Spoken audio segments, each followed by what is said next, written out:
Hello and welcome to the CEL Gadgetz channel with me, Ven, and on my CEL Power Pro Workbench video, Starfiremale 1 asked a few questions, and so I'm here to address them. The first question was, can you use it on the mains? And the answer to that isn't a straightforward yes and no.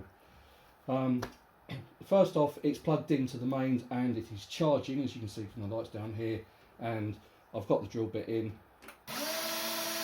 That definitely works. However, if we take the charging handle out, it's still got power, but nothing.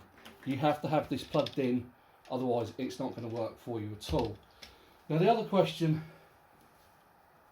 or the other comment that I made about the jigsaw, was this bit of plastic. As you can see from this, it's actually jammed here in between the circular saw and this guard. Now what's a bit daft really is that the circular saw already has a guard on it, but you have to have this on it in order for it to work whilst it's in the workbench. And you can take it off and there's the metal thing that you would normally use it with. So I don't understand why you have this, and as you can see, if you look at it, it just doesn't fit on there straight at all, so it gets caught up, and it has got mangled in the saw blade just there. Look, you can see it's cut straight through it.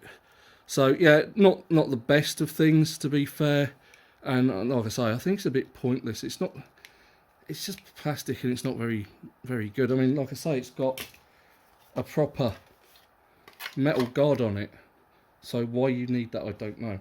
Anyway, this comes with the kit, and with this it simply slots on there, and then you've got your circular saw. So you've also got like a hoover attachment here as well if you really want it.